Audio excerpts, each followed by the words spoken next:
Baik, Bismillahirrahmanirrahim. Bapak Ibu, apakah suara saya terdengar? Sangat jelas, sangat Baik, jelas. Ya, Alhamdulillah. Baik, kita mulai Bapak Ibu semua. Terima kasih atas kehadirannya. Bismillahirrahmanirrahim. Assalamualaikum warahmatullahi wabarakatuh. Waalaikumsalam warahmatullahi wabarakatuh. Alhamdulillah wa syukru ala ni'amillah. Wassalatu wassalamu ala rasulillah. Ma'badah. Eh, Pertama-tama kita bersyukur pada Allah Subhanahu wa taala hari ini masih diberikan kesehatan dan juga kesempatan untuk mengikuti kegiatan pada sore hari ini. Tak lupa sholat serta salam semoga tetap tercurah limpahkan pada hari dan alam Nabi besar Muhammad SAW. Bapak Ibu yang kami hormati, terima kasih banyak atas kehadirannya. Insya Allah hari ini kita akan melanjutkan diskusi kita yang digagas oleh Asosiasi Akidah dan Filsafat Islam Indonesia atau disingkat dengan ASAFI yang kerjasama dengan Yayasan Hikmat Al-Mustafa juga STI Sadra. Insya Allah akan rutin melaksanakan kegiatan-kegiatan diskusi ngabuburit ya atau kegiatan ngabuburit filsafat Islam yang di dalamnya kita bahas terkait dengan filsafat dan Ramadan. Alhamdulillah hari ini adalah pertemuan ketiga. Pertemuan pertama kemarin diisi oleh Ustadz Khalid selaku Ketua ASAFI dan juga Deputi Perguruan Tinggi Al-Mustafa.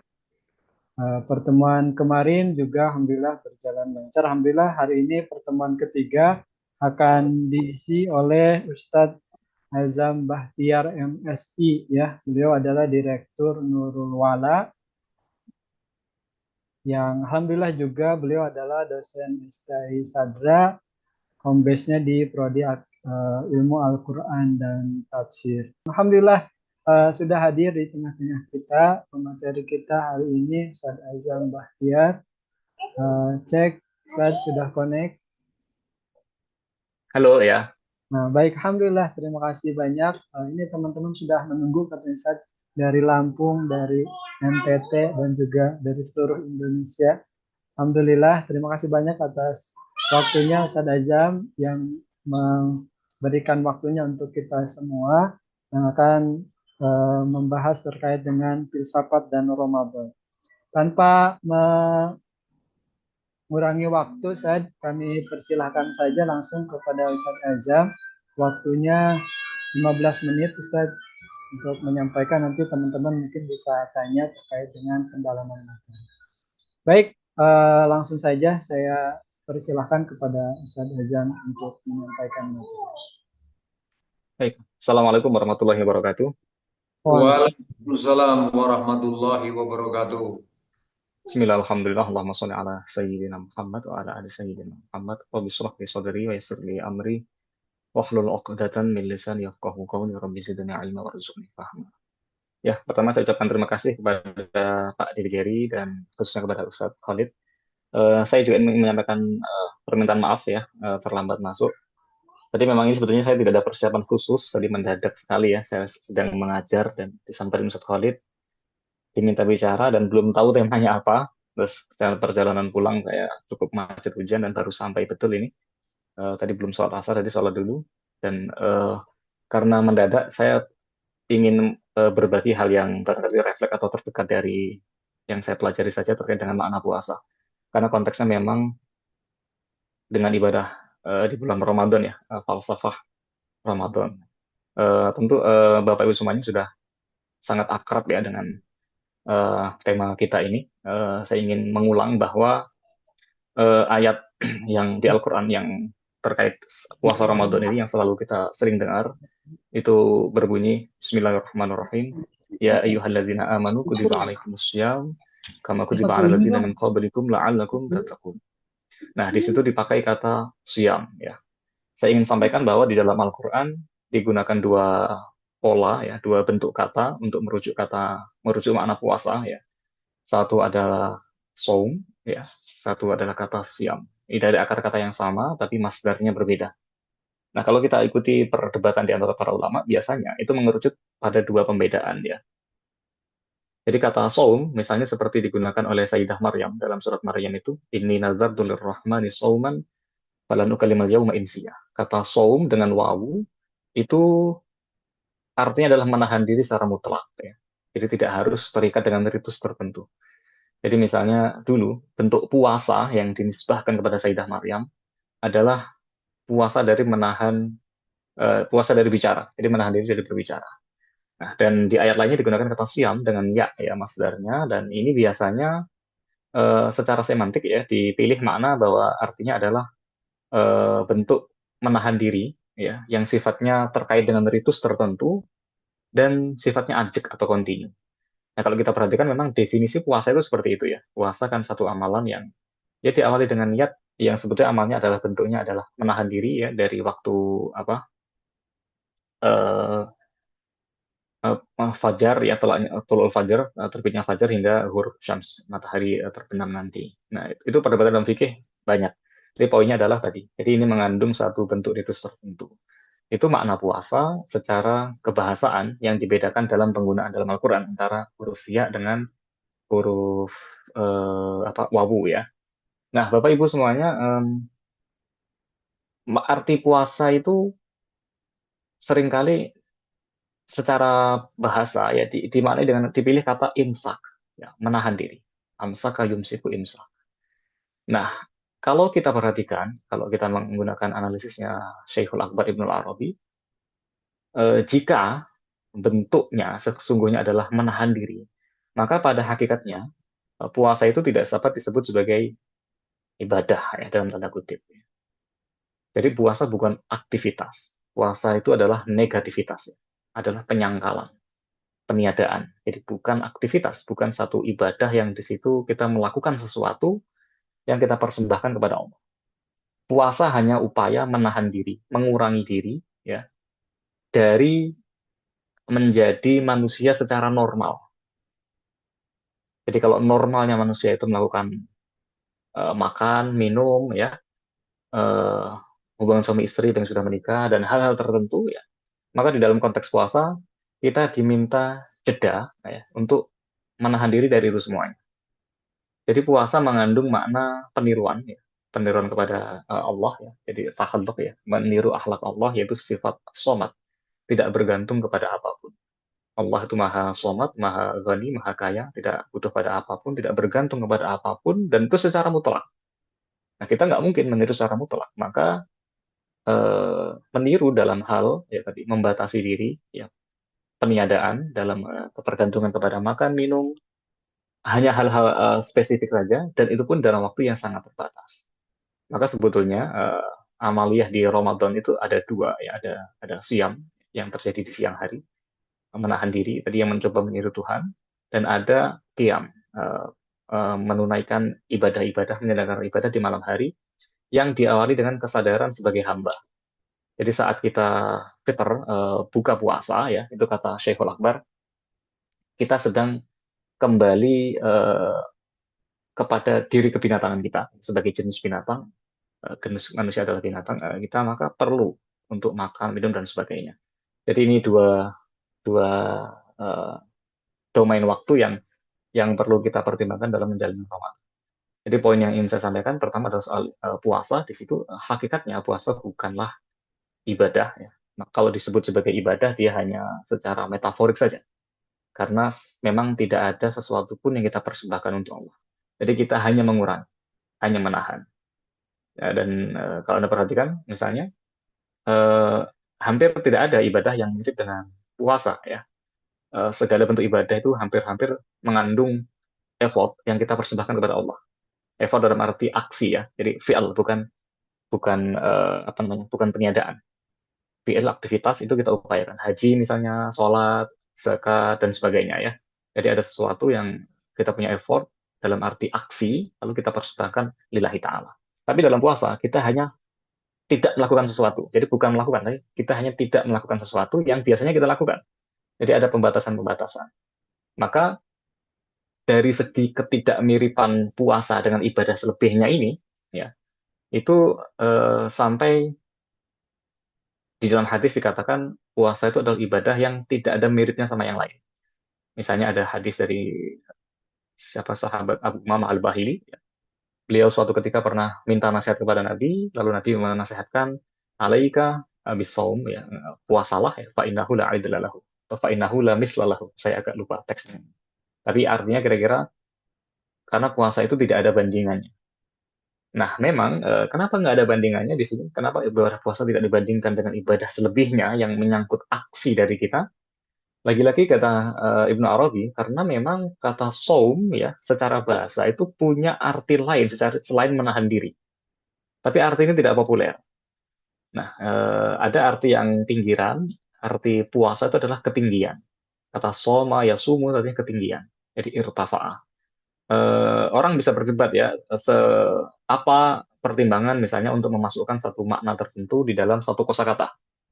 Jadi misalnya kata sholat ya, ini artinya apa? Ini kan ada beberapa arti. Nah, untuk memasukkan satu arti kepada menghubungkan satu makna ya kepada kata lafaz tertentu, itu kan ada logikanya, ada epistemologinya gitu. Nah, tapi di antara perdebatan yang muncul misalnya dalam konteks yang ingin saya sampaikan bahwa orang seperti Ibnu Arabi itu percaya bahwa kalau ada satu saja penyair Arab Badui ya, menyampaikan sesuatu yang mengandung makna baru, maka itu sudah cukup untuk menjustifikasi sebagai makna kata tertentu. Nah, dalam konteks kata puasa atau soma ya sumu dalam arti irtafa tinggi itu ditemukan dalam salah satu syair Badui.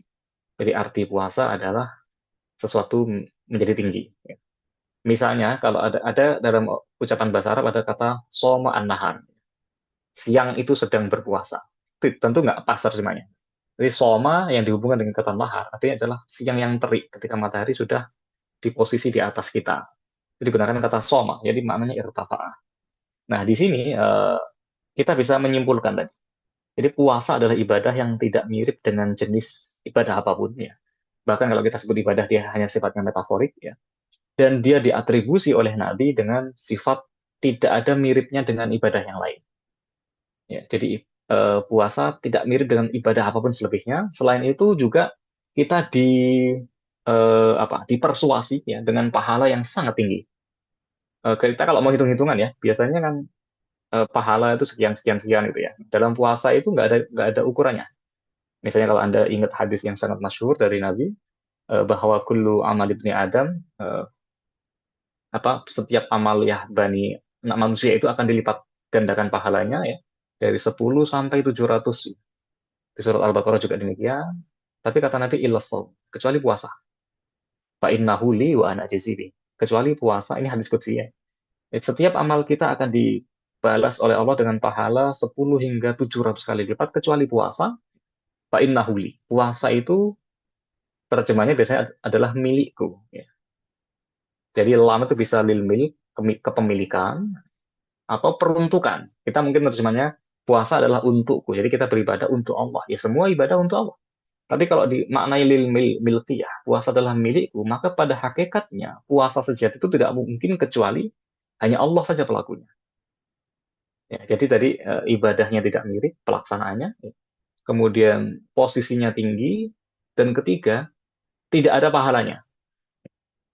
Illa shaum fa innahu li wa ana ajzibi. Aku yang akan membalasnya. Atau versi lain terjemahan yang lebih isyari, akulah balasannya. Jadi balasan pahala puasa bukan ganjaran-ganjaran yang sifatnya akuntabel bisa dihitung, tapi balasnya adalah Allah itu sendiri. Nah, di sini menjadi cocok ya secara lafaz, secara literal, secara semantik, juga secara hakikat bahwa memang puasa adalah suatu upaya untuk meniru Allah dalam hal apa kita membatasi diri. Jadi sekali lagi nggak ada yang kita lakukan. Betul-betul tidak ada yang kita persembahkan, nggak ada yang kita lakukan, kita hanya menahan. Jadi negasi, hanya penyangkalan-penyangkalan saja.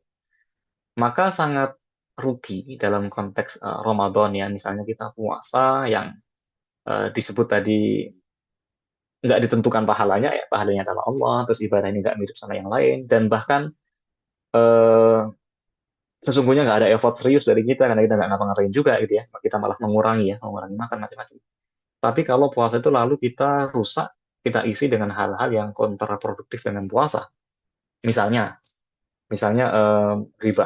ya riba dan atau menggunjing ya, menggunjing, ngata-ngatain kata-kata kotor segala macam. Hal-hal itu biasanya dalam fikih tidak dimasukkan sebagai pembatal puasa. Tapi kalau kita baca literatur tasawuf, ya itu membatalkan puasa. Meskipun tidak berimplikasi pada qadha. Nah, karena cara paradigma kita itu sering kali fikih. Jadi kalau batal berarti ganti, kita berpikir maka ada satu dimensi ibadah yang di situ eh, tidak batal tapi nggak dapat pahala.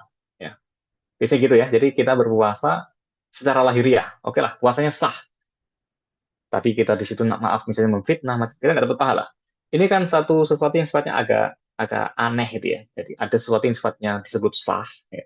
Penyelenggaranya sah, tapi tidak punya nilai value sama sekali di mata Allah karena nggak ada pahalanya. Nah kalau di mata kaum sufi memang riba, namimah dan sebagainya itu adu domba itu membatalkan puasa, betul-betul membatalkan puasa.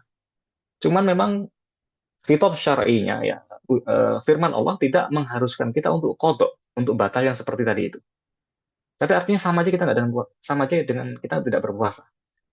Jadi penting sekali di sini saya kira untuk memikirkan kembali ya hal-hal yang membatalkan puasa itu apa untuk mengisi supaya puasa sebagai dimensi suri, dimensi formal dengan dimensi batin itu tidak terpisah. Jadi jangan sampai kita melakukan pemisahan-pemisahan lalu terjebak pada sikap yang mengentengkan, toh ini nggak membatalkan puasa, artinya sudah gugur secara kewajiban agama. Nah kalau itu yang terjadi ya artinya memang kita belum menjadi sapaan Allah sebagai ya ayyuhalladzina amanu wahai orang beriman karena kita belum belum lolos di situ. Nah, saya ingin terakhir sebagai konklusi karena waktunya pendek, saya ingin menutup dengan apa saya ingat ucapan Imam Ghazali ya. Di dalam Ihya beliau menyebut bahwa tujuan puasa itu al-maksud minas shaum itu at-takhalluq bi akhlaqillah ya. At-takhalluq bi khuluqin min akhlaqillah. Tadi meniru ya, menginternalisasi salah satu sifat atau atribut yang dimiliki oleh Allah yaitu sifat as-samadiyah. Sifat tidak bergantung kepada apapun, tapi tetap dalam batas-batas kemanusiaan kita yang sifatnya definitif ya. Tidak makan, tidak minum, tidak ini yang dibahas dalam fikih dan dalam waktu yang sangat tertentu, terbatas sekali. Ya. Jadi esensi puasa adalah meniru atau menginternalisasi sifat somadiyah ke dalam diri ya untuk membangun satu komunikasi yang intens dengan Allah. Termasuk ya meniru dengan malaikat dalam hal apa namanya pembatasan syahwat ya. Kemudian apa namanya menaikkan derajat kita dari tingkatan binatang menuju yang lebih tinggi. Jadi mungkin kira-kira itu hal pendek, hal kecil yang bisa saya sampaikan di waktu yang singkat ini. Saya kembalikan kepada Pak Dede. Masya Terima Allah, kasih. tabarakallah ya. Terima kasih banyak Ustaz Ajam atas pencerahannya pada sore hari ini. Ya teman-teman tadi daging semua ya apa yang disampaikan oleh Ustaz Azam mengatakan bahwa puasa itu secara bahasa menurut tadi yang beliau kutip adalah menjadi tinggi gitu ya. Jadi bahwa ibadah puasa itu membuat derajat seseorang akan menjadi tinggi gitu dan tadi disampaikan bahwa yang terakhir puasa itu adalah bertahaluk bi ahlakillah yaitu salah satu salah satu akhlaknya akhlak Allah Subhanahu wa taala. Maka dari itu tadi disampaikan terkait dengan bagaimana nilai-nilai puasa dan refleksi puasa kita apakah sudah mengarah ke sana atau tidak. Baik, terima kasih Ustaz Ajam atas waktunya yang luar biasa tadi disampaikan materinya. Insyaallah mudah-mudahan menjadi ilmu yang bermanfaat untuk kita semua. Baik teman-teman semua, mungkin ada yang akan memberikan pengayaan atau pertanyaan terkait dengan tema hari ini. Kami persilahkan. Mungkin ada refleksi lain dari rekan-rekan semua selain dari tadi disampaikan Ustaz Azam atau mungkin ada pertanyaan silahkan kami berikan kesempatan pada teman-teman semua.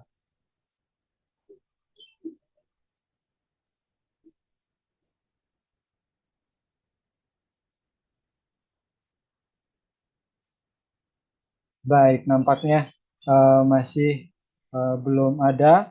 Ya, alhamdulillah Ustaz Azam tadi disampaikan terkait dengan apa namanya refleksi terkait dengan Ramadan ini ya. Saya juga teringat kemarin membaca postingan dari apa namanya Buya Nadir Sahusen ya mengatakan bahwa di era amal yang banyak pencitraan ini lahirlah gitu ya puasa yang mana eh, ya ketika kita ibadah puasa tidak bisa pencitraan. Saya puasa gitu. Karena puasa itu ya hanya dirinya dan juga Tuhannya yang tahu begitu walaupun dia ngaku-ngaku dia puasa tapi dalam hatinya dia tidak berpuasa maka apa namanya ya tidak jadi begitu ya. Ya mungkin itu ada jam terkait dengan ibadah puasa tadi disampaikan apa namanya terkait dengan ibadah yang meninggikan kemudian taholuk bi ahlakillah mungkin satu hal terkait dengan puasa ini yang menjadi pertanyaan kita semua begitu ya. Ada juga mungkin Ustaz terkait dengan bahwa puasa ini menjadi bagian dari diampuninya dosa. Nah, gimana itu Ustaz?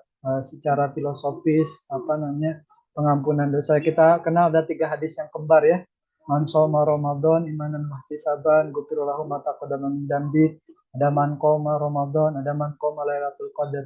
Nah, itu gimana Ustaz maksudnya puasa ini menjadi apa namanya menjadi penghapus dari dosa-dosa yang kita lakukan sebelumnya.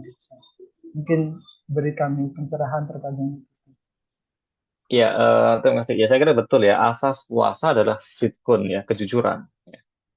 Jadi puasa itu memang ibadah, kalau disebut sebagai ibadah sekali lagi, yang harusnya bebas dari segala bentuk pencitraan atau pamrih gitu ya.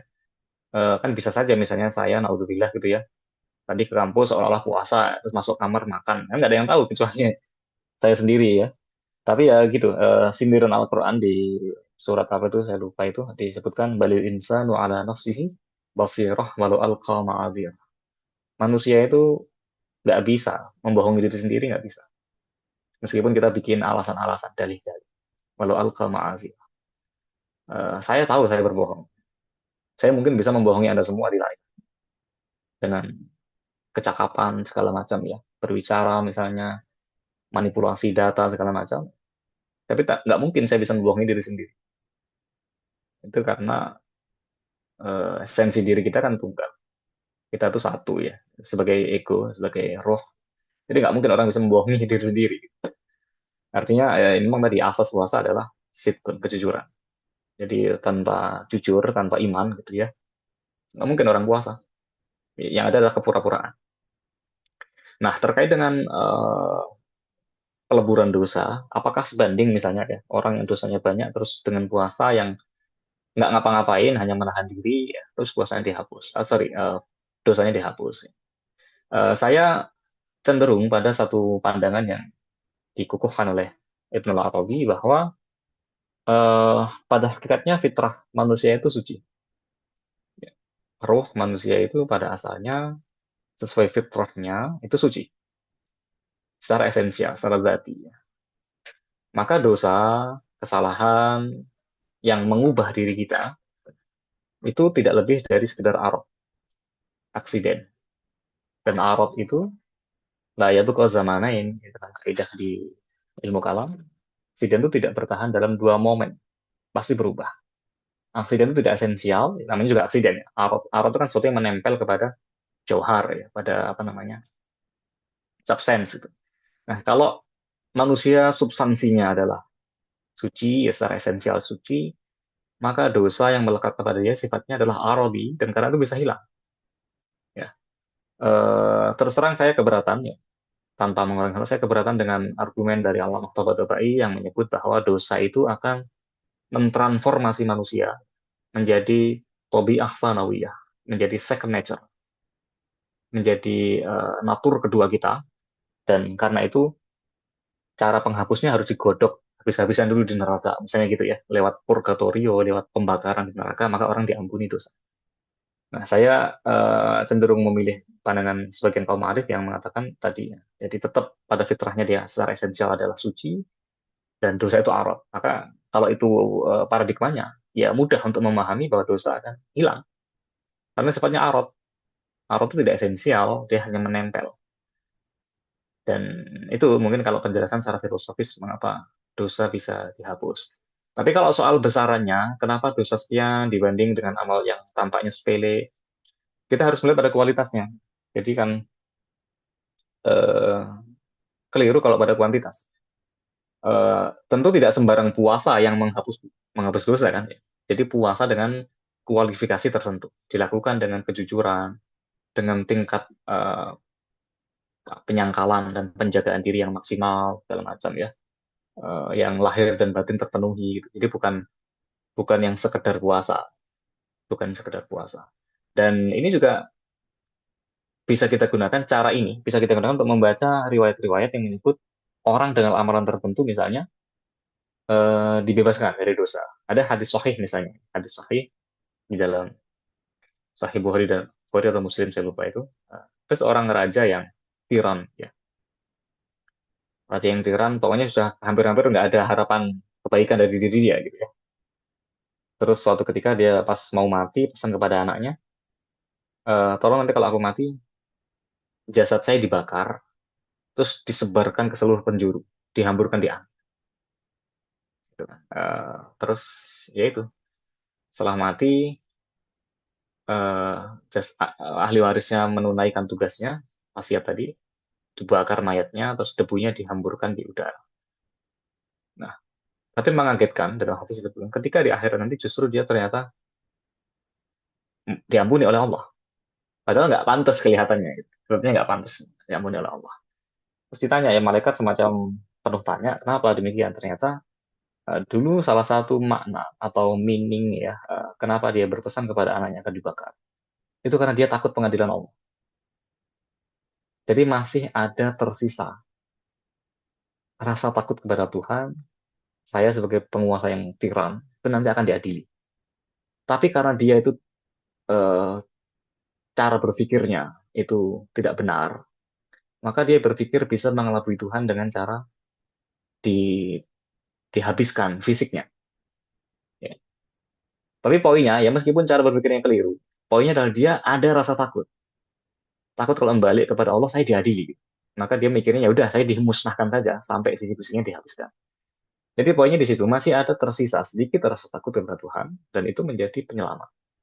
Nah, ada cukup banyak hadis-hadis serupa ya dengan contoh yang berbeda, tapi terutama untuk menunjukkan keluasan pengampunan, keluasan ampunan Allah dan itu tidak mustahil.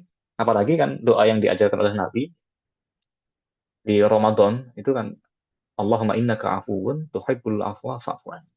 Ya Allah, Engkau Maha Pemaaf, Engkau cinta pemaafan, maafkan saya. Nah, kata afu perhatikan di situ doanya bukan ya ghafur ya Maha mengampuni, kata ghafur ghafar. Ya. Tapi kata afu. Ya. Salah satu Asmaul Husna. Ghafur juga Asmaul Husna. Ya. Tapi kata afu itu dalam bahasa Arab artinya itu hilangnya jejak. Jadi kalau ada batu keras gitu ya, terus di atasnya ada pasir, lalu kita siram pakai air sampai hilang, yang nggak ada jejaknya, itu dalam bahasa Arab diungkapkan dengan kata afa al asari, bekasnya hilang. Jadi pengampunan itu mengandaikan eh, peleburan, peluruhan total dosa kita. Jadi ketika Allah memaafkan kita melalui nama Al-Afu, artinya kita betul-betul bersih total.